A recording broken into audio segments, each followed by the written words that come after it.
Muy buenas tardes y bienvenidos a nuestro webinar UMC Evaluar para Mejorar, un espacio creado para poder dialogar y conversar sobre las evaluaciones de logros y aprendizaje y los hallazgos que parten de estas evaluaciones, pero además en este espacio podemos, junto a nuestros especialistas, conocer también cómo se llevan a cabo las evaluaciones, qué se evalúa y en qué consisten algunos de estos ejemplos de preguntas que parten también precisamente de las evaluaciones. En webinars anteriores hemos ya hablado de esta evaluación, de la que vamos a conversar hoy, que es PISA. Hoy vamos a hablar de la competencia matemática en específico, puesto que PISA se llevará a cabo este año en el Perú y se aplicará a estudiantes de 15 años. Precisamente ellos van a participar en esta evaluación y van a responder preguntas en diferentes áreas. Hoy vamos a ver solamente matemática, ya hemos visto otras áreas también y próximamente vamos a seguir explorando las áreas que son contempladas, que están dentro de la evaluación de PISA. Para poder conversar sobre esta evaluación y qué evalúa exactamente PISA en matemática, están con nosotros Olimpia Castro y Sahara Doria. Bienvenidas. Buenas tardes, docentes, especialistas, público en general. Bienvenidos a este webinar de la evaluación PISA, en el que abordaremos aspectos importantes del desarrollo de la competencia matemática y de las evidencias que tenemos de la misma. Bienvenidos. Buenas tardes a toda la comunidad educativa. Este espacio es para poder brindar algunos aportes pedagógicos a partir de lo que nos puede brindar la prueba PISA en el área de matemática. Gracias, Olimpia y Sahara, por acompañarnos hoy. Y bueno, precisamente decíamos que PISA se va a llevar a cabo este año, se va a aplicar entre el 18 de agosto y el 30 de septiembre de 2025. Y esta prueba contempla, como decía al principio, varias áreas, una de ellas matemática, que además fue énfasis en el 2022. Y bueno, en cada, digamos, edición en la que se enfatiza una competencia, se hacen actualizaciones también de el marco de evaluación. Hoy vamos a ver un poco este marco de evaluación respecto a matemáticas. ¿Cómo define PISA exactamente a la competencia matemática en esta evaluación, Sahara? Bueno, tomando como referencia lo que acabas de decir, Helen, PISA evalúa a estudiantes de 15 años de edad que están próximos a culminar la escolaridad y se van a enfrentar a una variedad de desafíos. En este contexto es que PISA plantea la competencia matemática como la capacidad de una persona para razonar matemáticamente, de manera que pueda formular, emplear e interpretar las matemáticas para poder resolver problemas en una variedad de contextos. Esto implica que el estudiante pueda ser capaz de poder utilizar conceptos, aplicar procedimientos, analizar datos, seleccionar herramientas que le permitan explicar, predecir o describir fenómenos del mundo actual. Para PISA, la competencia matemática faculta a los individuos para poder emitir juicios válidos, tomar decisiones fundamentadas en base a la evidencia, tener juicio crítico, habilidades tan necesarias hoy en día en los ciudadanos constructivos y reflexivos que el siglo XXI necesita. Gracias, Sahara. Así es importante poder conocer más sobre esta evaluación. Y nos gustaría, y estoy seguro que la comunidad educativa que está conectada con nosotros le gustaría saber cómo evalúa exactamente PISA la competencia matemática. Bien, para conocer el modelo de evaluación y cómo relacionan los aspectos de la competencia matemática, vamos a mostrar un esquema en el que se ve cómo relaciona PISA estos contenidos, contextos, procesos y habilidades cuando evalúa la competencia matemática. Cuando un estudiante se enfrenta a una situación, esta situación está enmarcada dentro de un contexto. Este contexto da el escenario en donde se desarrolla a cabo el problema que se va a abordar.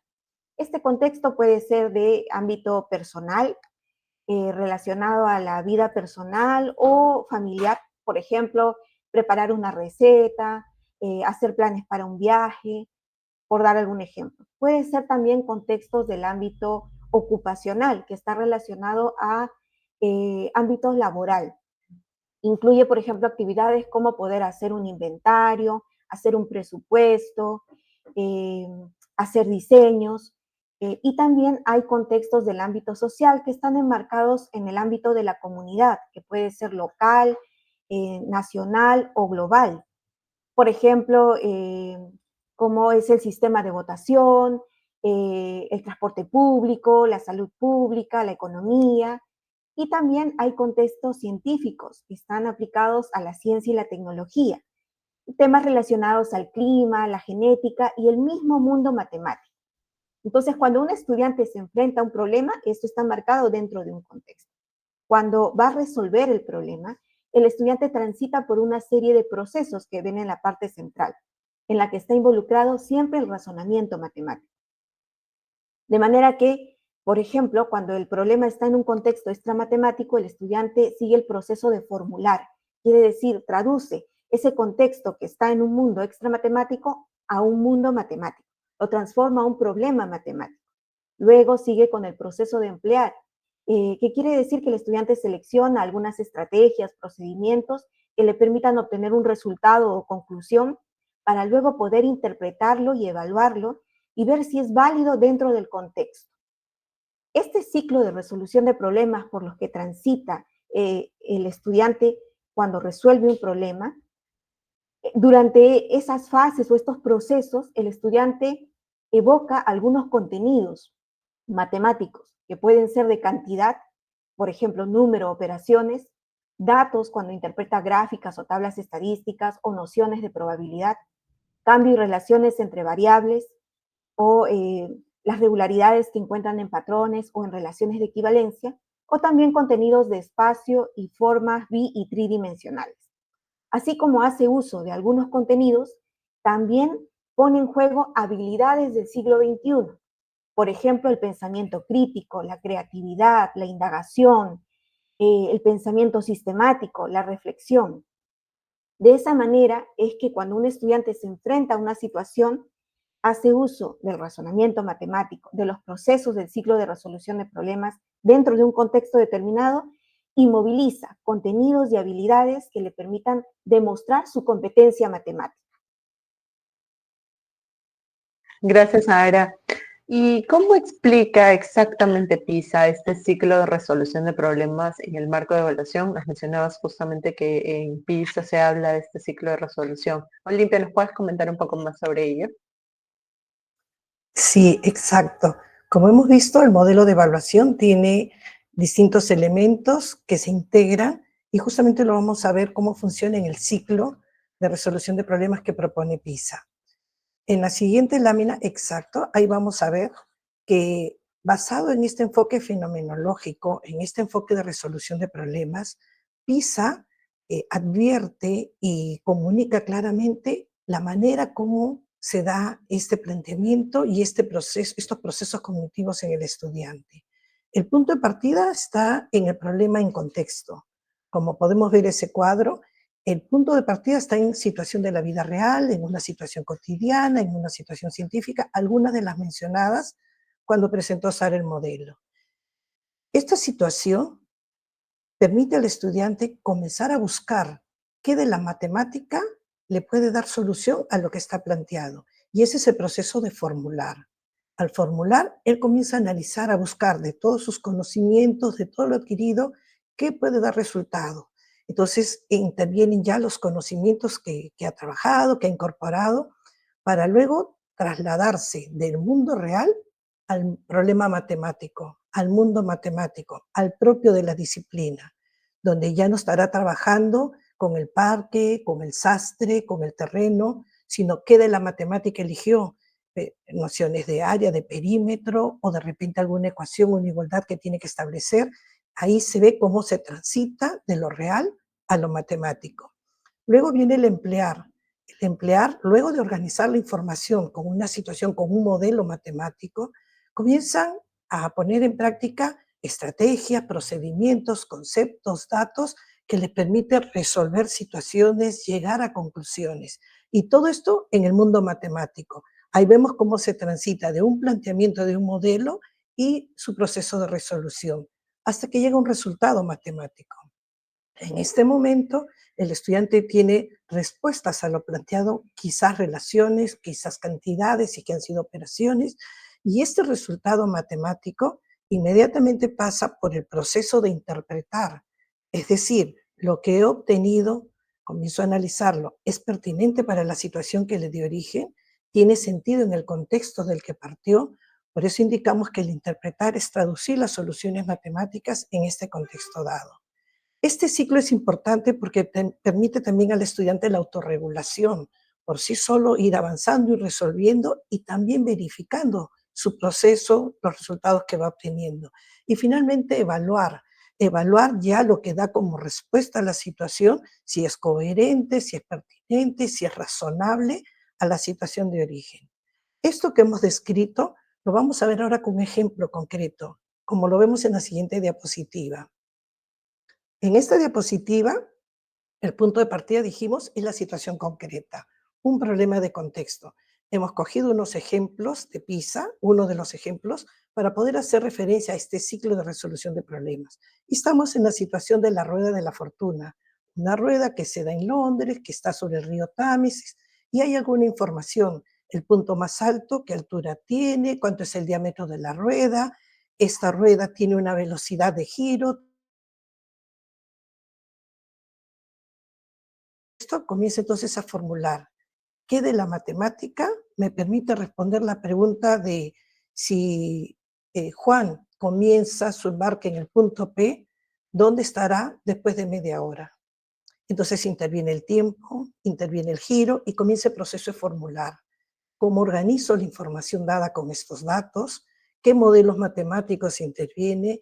En este caso, la organización permite relacionar dos elementos, el tiempo que demora en hacer el giro y la ubicación que va teniendo en determinado momento, la cantidad de espacios que tiene la rueda.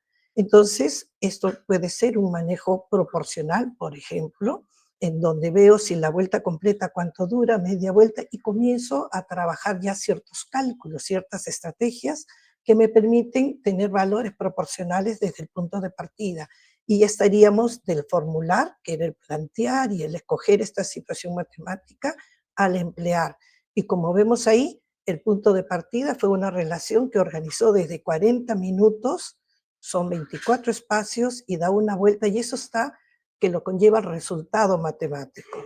Entonces, desde este planteamiento que la vuelta completa es 40 minutos, quiere decir que un cuarto de vuelta es 10 minutos, 6 espacios, y si llego a eso, entonces puedo llegar a los 30 minutos que está planteando. Acá, como vemos, es una serie de procesos numéricos. En este caso, el octavo es un manejo proporcional entre los valores y las estrategias pueden variar según los planteamientos y la forma como lo haya enfocado. Una vez que tengo el resultado matemático, que veo que en los 30 minutos ha recorrido 18 espacios, y eso corresponde a la media hora que viene la pregunta, entonces pasa a interpretar si tiene sentido esa posición. Entonces 18 espacios vendría a ser desde el punto P llegar al punto S. Y ahí comienza a evaluar. Si la vuelta completa es 40 minutos, quiere decir que parte de P y llega a ese mismo punto P. Media vuelta estaría a los 20 minutos en el punto R. Entonces, tiene sentido que es menos de una vuelta, más de media vuelta, y ahí comienza con valores, digamos, estimados, a verificar la corrección de su proceso o lo razonable de su respuesta. Y vuelve al contexto a verificar. Entonces, el punto de partida es la situación real. Pasa luego al tránsito, al problema matemático, al mundo matemático, donde opera, procede, y finalmente regresa a el contexto real. Cabe indicar que este tipo de problemas que propone PISA, que son funcionales, que tiene esta visión utilitaria, esto permite descartar la enseñanza tradicional, que se quede en el contenido, en procedimientos rígidos, y da paso a un aprendizaje que refuerce el enfoque de resolución de problemas, es decir, contextualizado, significativo, y donde la decisión constante es el uso de lo aprendido en situaciones concretas. Estos son los aportes que tenemos con situaciones como las que propone PISA. Gracias, Olimpia. Es fundamental poder ver toda la concepción que tiene el marco de evaluación de PISA para poder comprender también más a detalle no solamente cómo se evalúa, sino los aprendizajes que logran los estudiantes cuando son evaluados y, bueno, cuando se entregan ya los resultados de la evaluación. En el 2022, PISA enfatizó la competencia matemática, como lo mencioné al principio, en cada edición. PISA enfatiza una competencia, en el 2022 fue matemática, este año es ciencia, por ejemplo. ¿Qué cambios se incorporaron en el marco de evaluación, teniendo en cuenta justamente que en cada edición, cuando se enfatiza una competencia, se hacen ciertas actualizaciones en el marco de evaluación? Bueno, PISA enriqueció su marco teórico tomando en cuenta los cambios sociales que se habían dado a gran escala, ¿no? En ese tiempo. Por ejemplo, los cambios de una economía globalizada, la emergencia de nuevas tecnologías, la digitalización de la información y la necesidad que tienen hoy en día los individuos de tomar decisiones sobre la base de evidencia. A partir de ello es que PISA enfatiza dos aspectos importantes: el razonamiento matemático y el pensamiento computacional. Vamos a empezar hablando del razonamiento matemático que ustedes ven ahora en pantalla. Para PISA, el razonamiento matemático es el proceso central y transversal del ciclo de resolución de problemas. Y nace en contraposición a la idea que muchos tienen de que hacer matemática significa memorizar fórmulas o aplicar algoritmos y procedimientos rutinarios y rígidos. El razonamiento matemático implica mucho más. Implica, por ejemplo, comprender sistemas numéricos y sus propiedades, ver qué relaciones de inclusión hay entre cada campo numérico y qué propiedades se aplican en cada uno de estos campos. Implica también el poder abstraer una noción matemática y poder representarla. Por ejemplo, la noción de fracción, representarla de manera gráfica, de manera verbal o de manera simbólica. Razonar también implica el poder analizar una situación y reconocer qué regularidades hay para poder resolverla. Implica también el poder reconocer qué relaciones funcionales hay entre las variables que están presentes en un problema y cuáles no son relaciones funcionales. También implica utilizar modelos matemáticos que permitan reflejar la realidad de ciertos fenómenos del mundo real y entender la variación como el corazón de la estadística para evitar hacer generalizaciones erróneas o interpretaciones sesgadas cuando se analizan datos. Bien, esto es respecto del razonamiento matemático. Ahora vamos a ver el otro aspecto que enfatizó PISA, que es el pensamiento computacional. PISA ha tomado en cuenta cómo ahora hay un gran impacto en el uso de la tecnología y de las herramientas digitales. Y hace evidente que hoy en día es necesario que los estudiantes evidencien habilidades de pensamiento computacional que se relacionan con los pensamientos matemáticos. Por ejemplo, el reconocimiento de patrones, el poder descomponer un problema complejo en problemas más pequeños o el poder analizar un problema desde sus partes. Implica también la habilidad de abstracción, que tiene dos aspectos. Uno de ellos es poder enfrentarse a un problema y discriminar qué datos son relevantes y necesarios para poder resolverlos y cuáles no son relevantes o son secundarios. Implica también el poder diseñar o usar herramientas que permitan materializar nociones abstractas. El saber seleccionar qué herramientas digitales o tecnológicas me van a facilitar resolver un problema, entenderlo, obtener ciertos datos. Implica también el poder definir algoritmos como pasos detallados de una solución para poder visualizar, organizar y sistematizar pasos que me permiten obtener una determinada información o lograr un determinado resultado. Es así que PISA ha enfatizado entonces el razonamiento matemático y el pensamiento computacional y los considera como parte clave de toda actividad matemática que se hace hoy en día. Eso es lo que ha enfatizado Helen.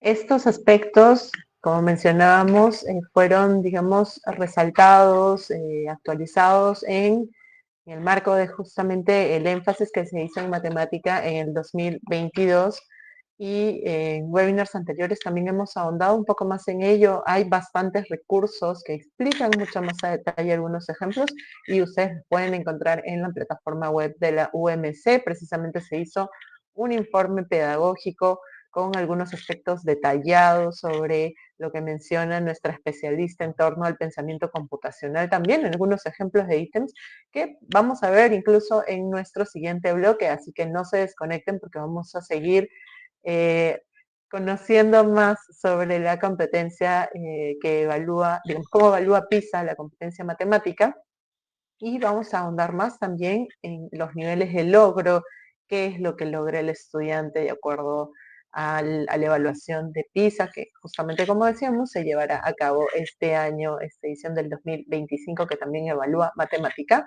además de lectura, ciencia y 2 competencias que se incorporan por primera vez, aprendizaje en el mundo digital e inglés.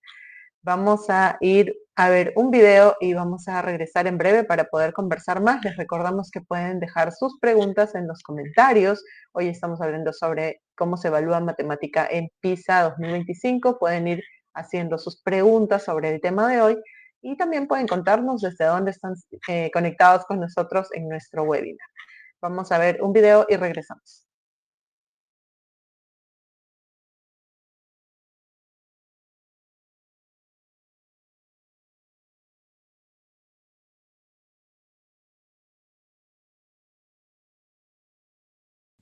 It's good morning from La República in Peru here. From your point of view, what's been the main result in Latin America, especially in Peru?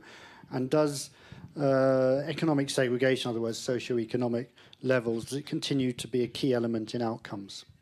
Well, Peru is actually one of the success stories that we have in PISA. It's seen actually a continued growth in and improvement in learning outcomes over the last two decades. But, you know, like in most other Latin American countries, large social disparities by region, by social background. I think that's the biggest challenge that Latin America faces, with very little improvement over the last 20 years. That's what we should say. The social gap has really remained very significant.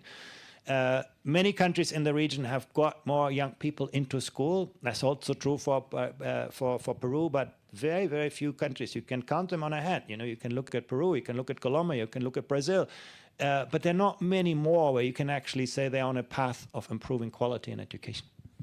Ministerio de Educación. Ponle punche y ganamos todos, Perú. Gobierno del Perú.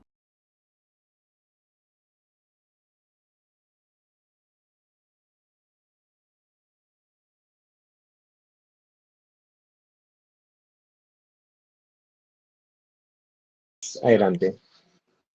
Estamos de regreso en nuestro segundo bloque, en nuestro webinar de hoy. Estamos conversando sobre la competencia matemática que evalúa PISA en matemática en el marco precisamente de que PISA va a llevar a cabo la prueba este año y se evaluará también matemática, que además fue competencia énfasis en el 2022. Y hoy estamos conociendo un poco más sobre estas actualizaciones que se incorporaron en el 2022, pero que van a seguir vigentes en este año también. Nuestras especialistas nos han contado un poco más sobre los aspectos que se incorporaron, cómo define PISA la competencia matemática y además cómo evalúa, cuál es el marco que establece PISA respecto a esta evaluación. Hay que recordar que PISA 2025 se llevará a cabo entre el 18 de agosto y el 30 de septiembre de este año, que evalúa a estudiantes de 15 años. Es una muestra representativa de estudiantes de 15 años a nivel nacional. Y bueno, en esta prueba participan diferentes países y economías de todo el mundo. Además, es una prueba muy reconocida a nivel mundial. No es la primera vez que Perú participa, ya hemos participado en ediciones anteriores. Se entregaron resultados en el 2022 y próximamente vamos a conocer también los resultados de PISA 2025. Olimpia, cuéntanos un poco más, de acuerdo a este marco de evaluación de PISA, ¿qué aprendizaje se espera que logre el estudiante, por ejemplo, en matemática? Sí, PISA describe los aprendizajes esperados, esas expectativas, a través de los niveles de desempeño. Estos niveles de desempeño que los vamos a presentar en esta diapositiva, en donde se ve que si bien hay distintos niveles, hay una diversidad en la competencia. complejidad, en el alcance de las tareas, PISA define el nivel 2 como el nivel base, este nivel base del desarrollo de la competencia matemática. Y cabe resaltar nuestra reflexión que tenemos un 66.2% de estudiantes que en evaluación 2022 no alcanzaron este nivel. Quiere decir que sus aprendizajes, lo que lograron hacer, son situaciones sencillas de nociones simples, elementales, como se indica ahí, algunos procedimientos rutinarios, a su vez algunos algoritmos, fórmulas, es decir, algo directo.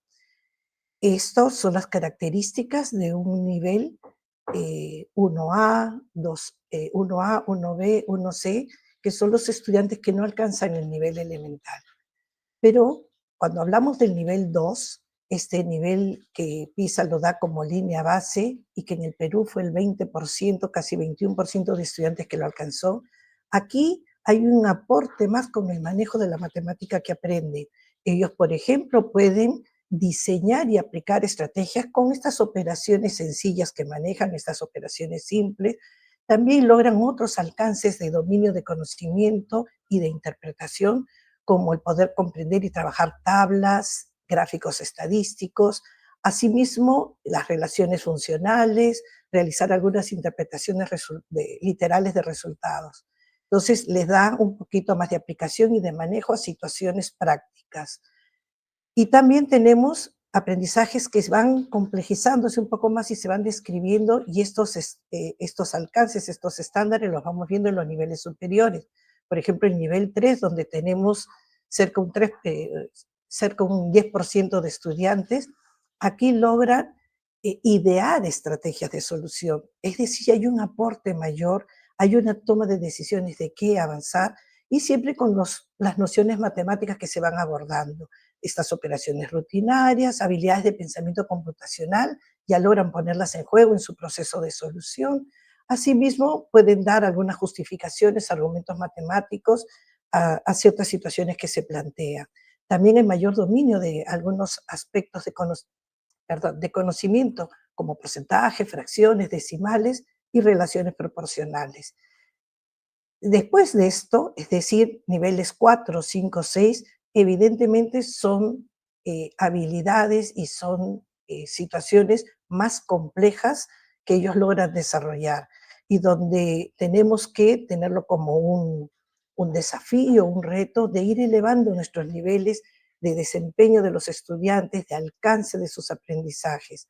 Cabe resaltar que si bien son estos los resultados que solo el 33%, casi 34% de nuestros estudiantes está dentro de estos niveles que PISA lo da como nivel elemental y por encima, podríamos decir que estos son los estudiantes que logran o están preparados para poder enfrentar a situaciones de manera efectiva con respecto a lo que se brinda, se les presenta en su medio real. Cabe resaltar que en los diferentes ciclos de PISA, es decir, en el 2009, 12, 15, cada 3 años, Perú ha ido mostrando un incremento de manera constante y graduado. Esto señala que hay esfuerzos, hay trabajo, hay mejoras que poco a poco se van dando. En el año 2022, que participó PISA en estos últimos resultados, en los países de la región, Perú quedó junto con México en tercer lugar de los países de la región, después de Chile y Uruguay. Por lo tanto, esto es una reflexión que todavía hay mucho por trabajar y que de esta manera nosotros logramos ver ciertos avances y vamos afinando también este enfoque de la matemática en diferentes desafíos que se nos presentan. Gracias, Olimpia. Qué importante es poder conocer estos aspectos relacionados a lo que se espera que logren los estudiantes, porque eso también nos permite comprender mejor los resultados de los estudiantes cuando se entregan las evidencias digamos, en el siguiente año. ¿Qué tipo de problemas matemáticos deben resolver los estudiantes en PISA un poco en el marco de lo que nos mencionas que deberían lograr?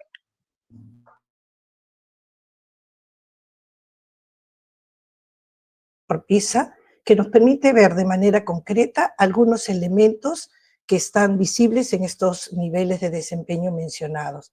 Vemos en la siguiente imagen, por ejemplo, una de las situaciones figura con un patrón de triángulos.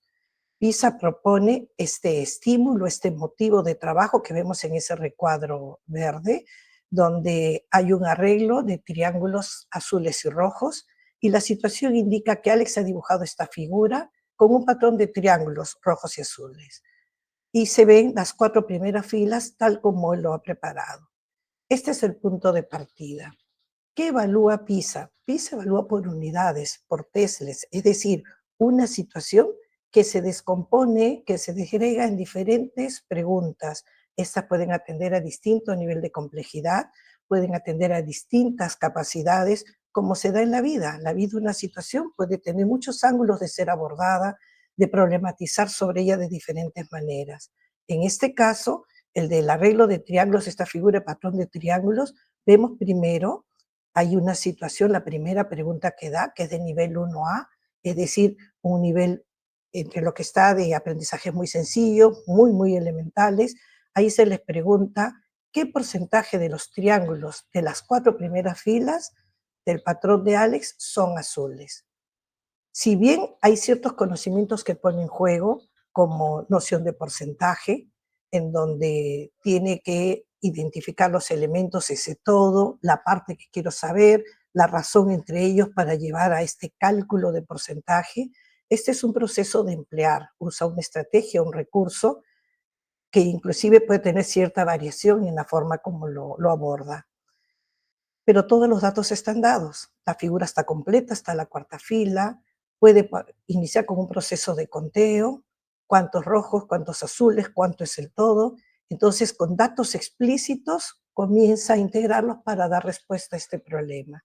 Este es un problema de cantidad, emplear estrategias, procedimientos, y es de nivel 1A.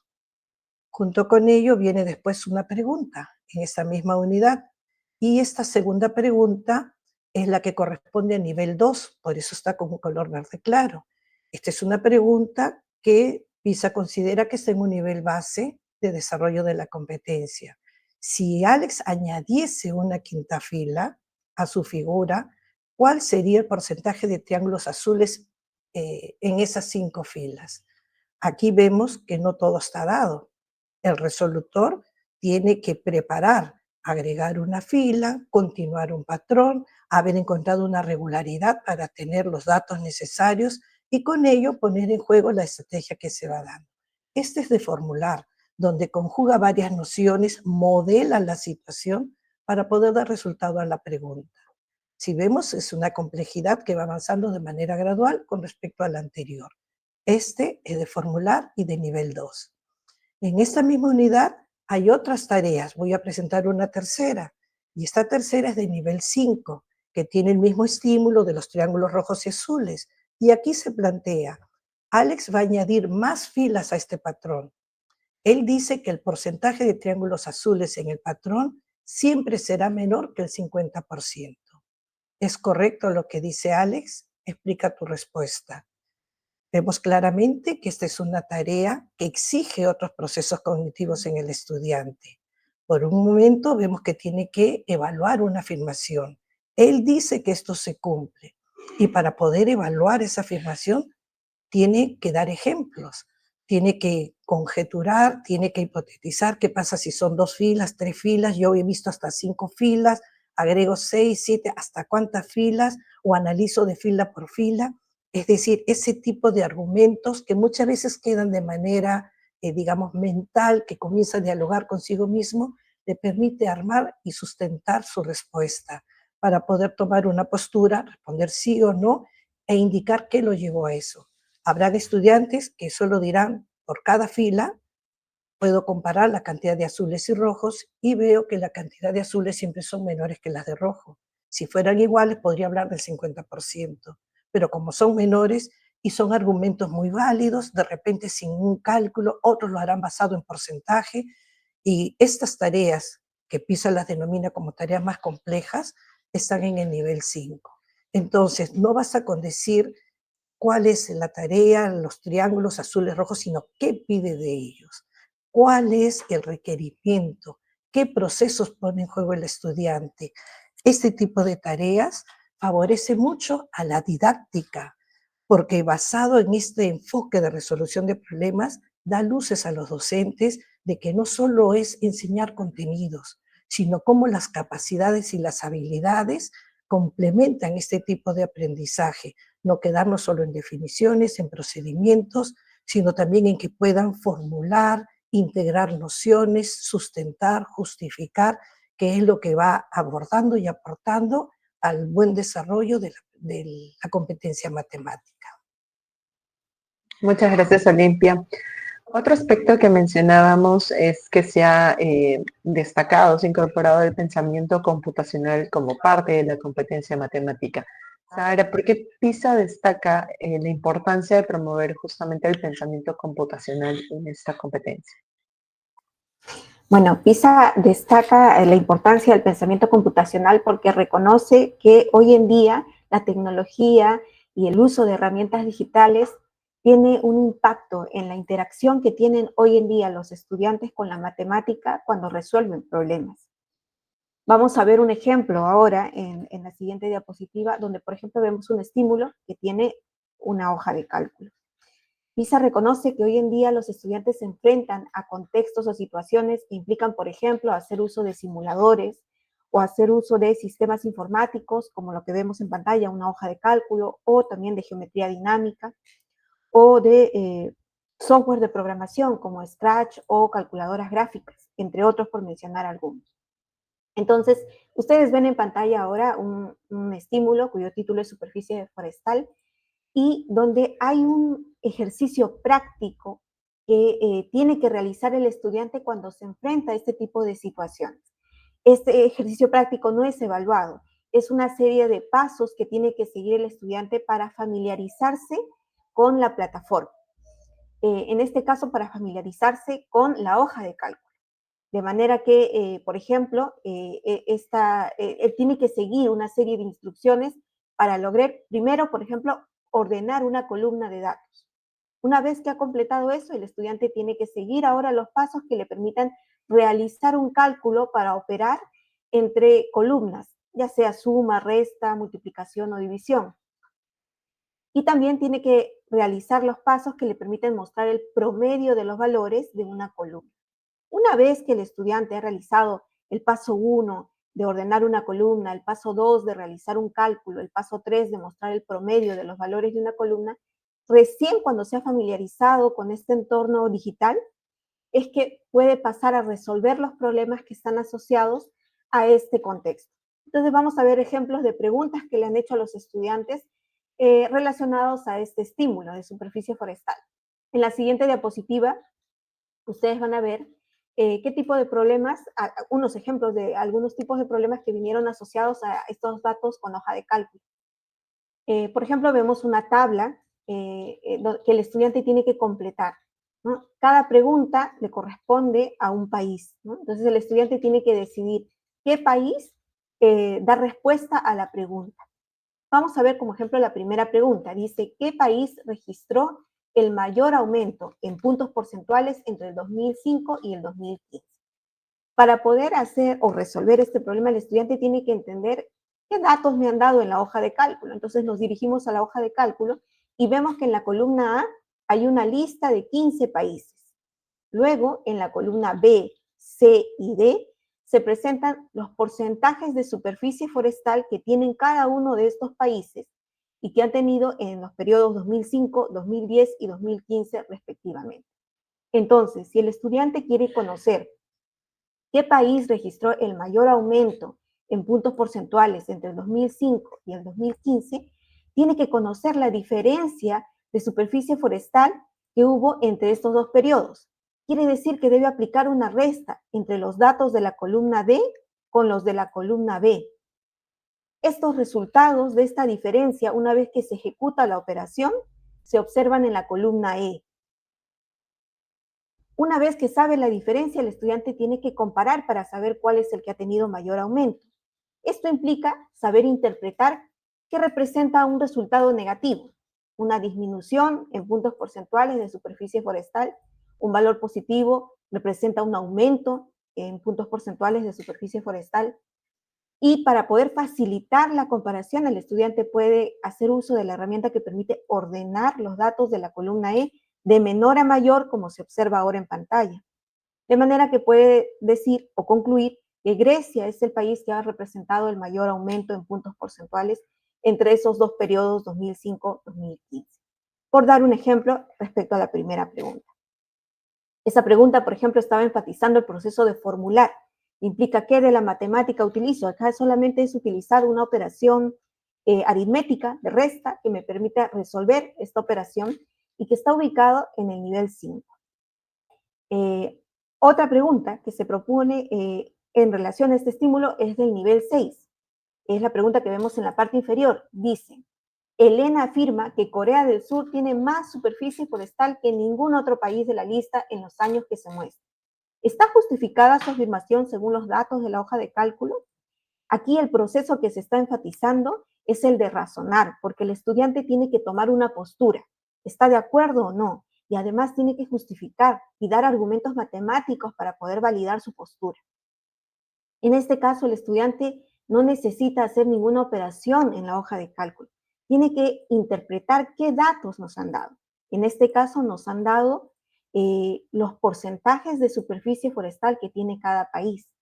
Si son porcentajes, eso quiere decir que esta es una cantidad relativa, que depende de la superficie total que tiene cada país. Por lo tanto, no podemos afirmar que Corea del Sur tiene mayor superficie forestal.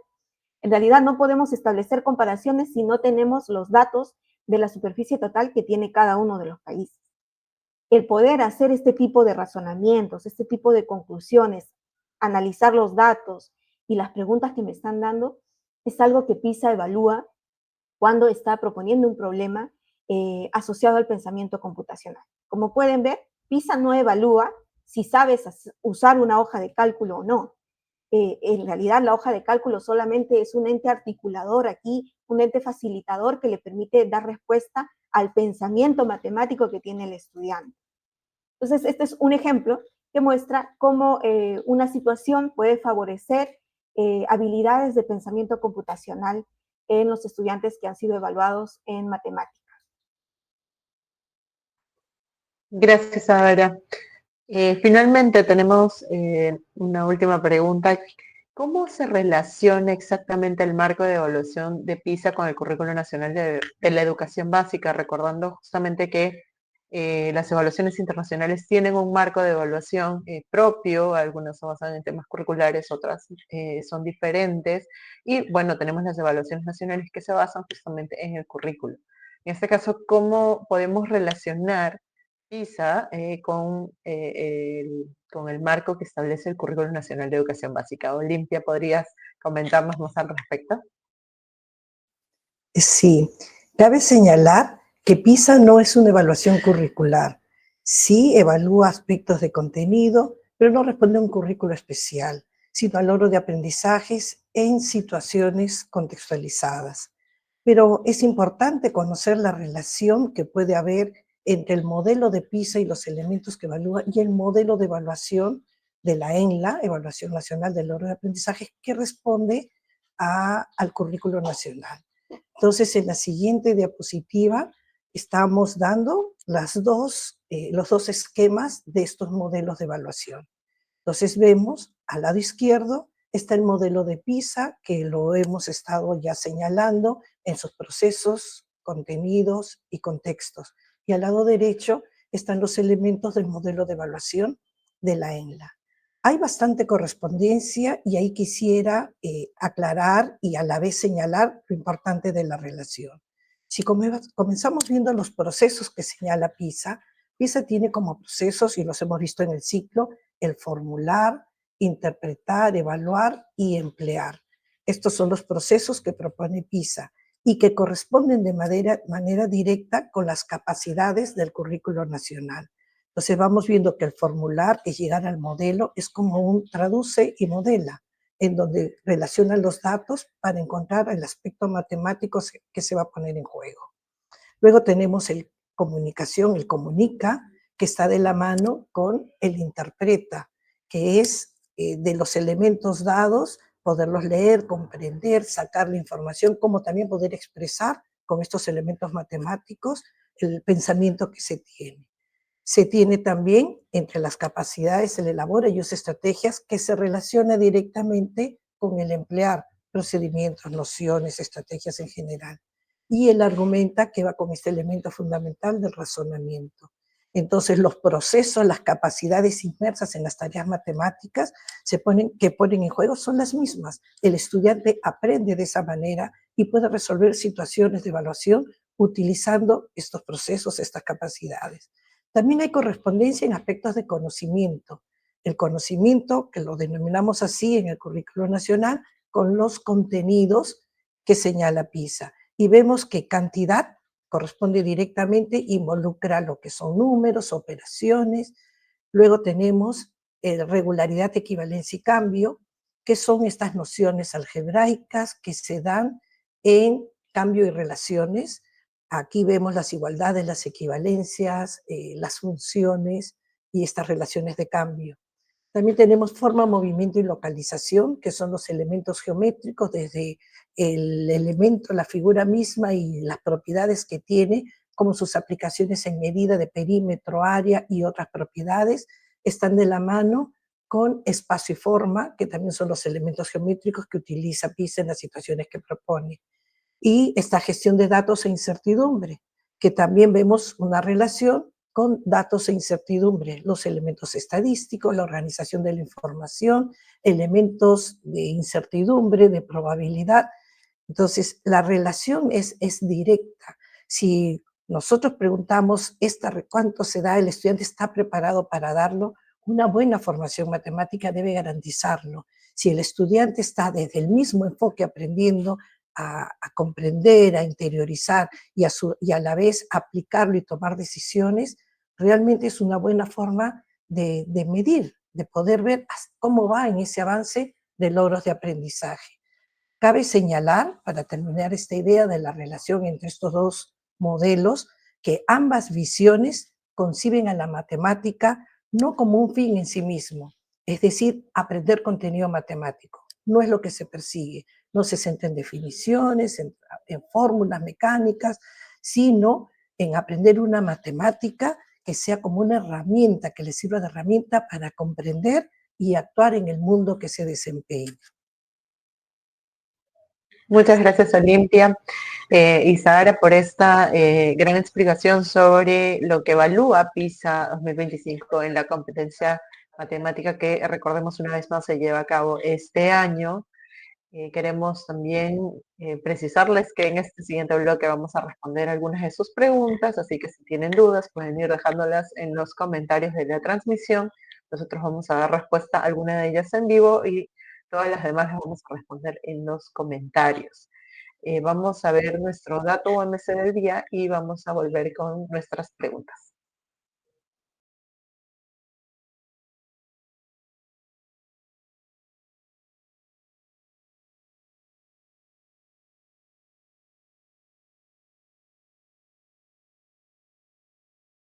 ¿Qué avances tuvo el Perú en la prueba PISA? En el dato UMC te lo contamos.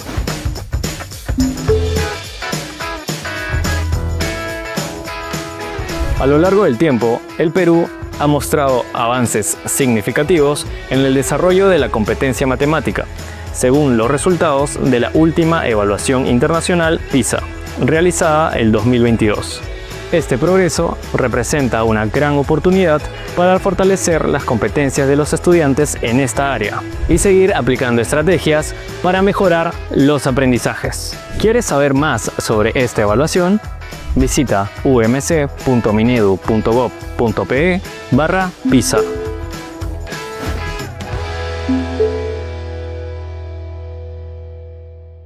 Ministerio de Educación. Ponle punche y ganamos todos, Perú. Gobierno del Perú.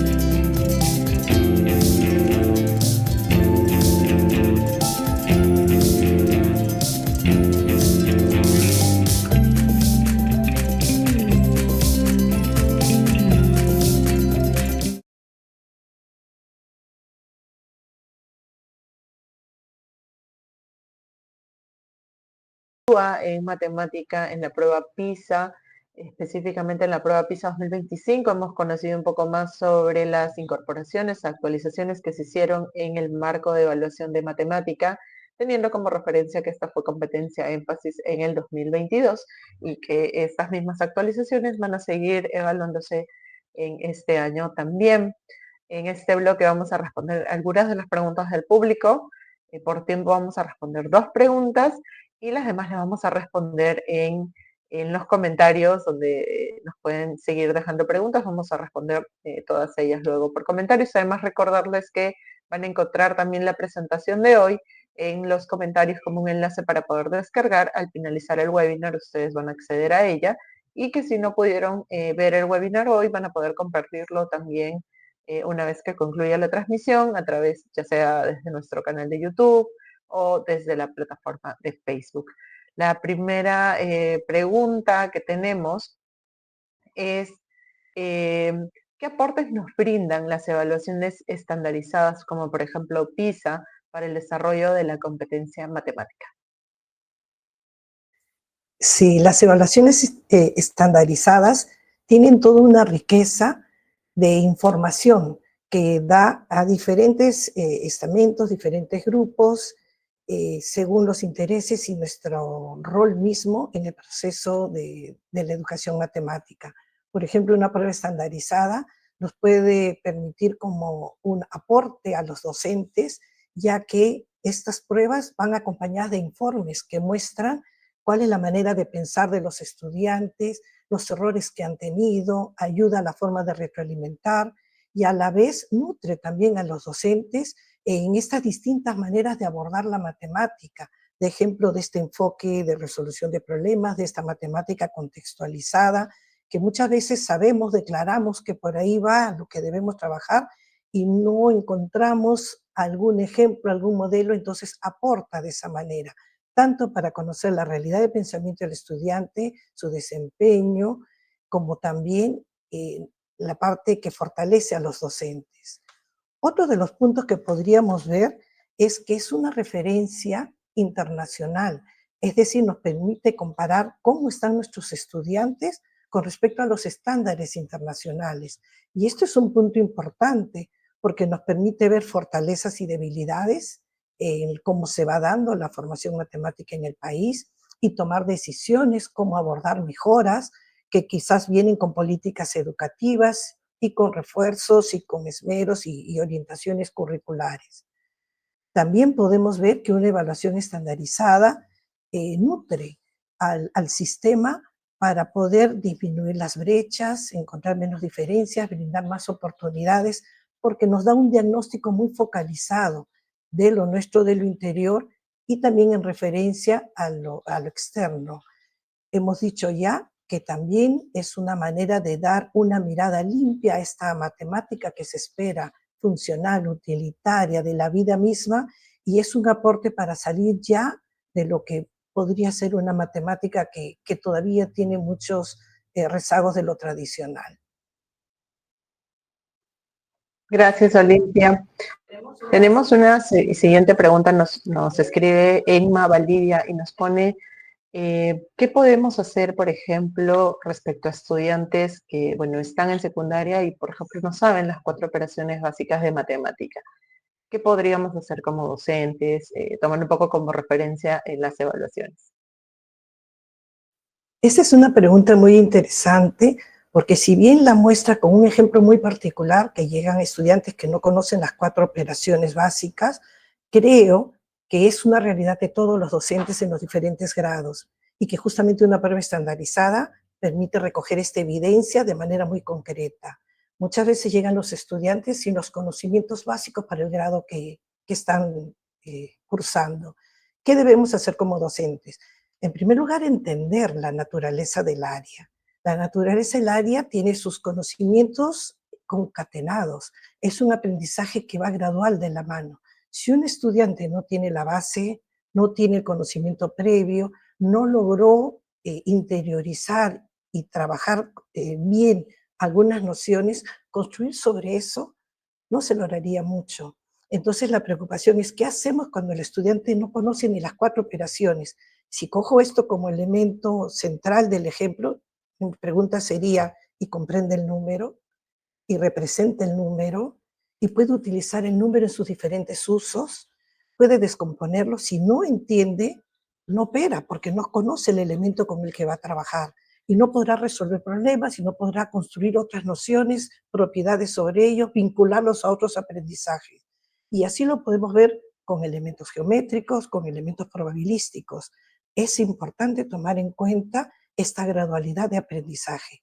Como docente, no perder de vista la retroalimentación de inicio, la mirada diagnóstica, cómo vienen, cómo están, qué debo recoger y cómo avanzar, porque ese es otro punto, reconocer lo previo, reforzarlo para avanzar en el proceso de aprendizaje y se vayan acercando a los estándares, a estas expectativas propias de los ciclos y grados. Y un consejo que nos puede ayudar en esto, y lo vemos ya desde las evidencias de la ENLA, es que no podemos rezagar, no podemos obviar temas, decir este año no vamos a hacer esto, lo aprenderán después, porque lo que no aprenden en su momento, en el proceso mismo que se va dando, no lo aprenden. Y así es como llegamos a tener estudiantes en segundo grado de secundaria, entre los hallazgos que tenemos, que no saben las fracciones. No la leen, pero no la entienden, no la representan, aprendizaje de cuarto grado. Entonces, trabajar bien las nociones oportunamente, gradualmente, para poder llevar. Y si esto se va dando, porque tenemos muchas situaciones de grupos heterogéneos, atentos a la mirada diagnóstica, a la retroalimentación efectiva y oportuna para alcanzar los aprendizajes que se esperan. Así es, gracias a todos por estar conectados hoy en el webinar. Hemos podido comprender un poco más sobre lo que se evalúa en la competencia matemática en PISA. Es importante también no solamente que puedan compartir este webinar, sino que puedan ubicar los recursos que hay sobre PISA. Hay una gran variedad de recursos, no solamente en la edición del 2025, que ya están los recursos disponibles sobre la evaluación, sino también hay recursos pedagógicos e informativos que ustedes pueden encontrar en la plataforma web umc.minedu.gov.pe/PISA. Van a encontrar todas las ediciones que se han llevado a cabo, además de una plataforma con ítems liberados de las competencias como matemática, lectura, ciencia, y desde ya los invitamos a poder ver y compartir todos estos recursos, porque este año se llevará a cabo PISA, se aplicará entre el 18 de agosto y el 30 de septiembre, y van a participar nuestros estudiantes de 15 años. Así que estemos atentos, porque en las redes sociales vamos a estar compartiendo más información, y también próximamente vamos a tener más webinars sobre las otras competencias. En los comentarios vamos a dejarles el acceso a los recursos y vamos a estar compartiéndoles también más información. Antes de irnos, queremos saludar a todos los que han estado conectados desde las diferentes regiones, desde Lima Metropolitana, Ancash, Piura, en Lima, provincias también, La Libertad, Tumbes, Huancavelica, Huánuco, Cajamarca, en Arequipa también nos sintonizan desde Amazonas, Callao y Loreto. Gracias por estar conectados hoy con nosotros y invitarlos a que puedan seguirnos en nuestras redes sociales para estar al tanto de los próximos webinars. Con nosotros será todo por hoy y nos encontraremos el próximo jueves. Hasta la próxima.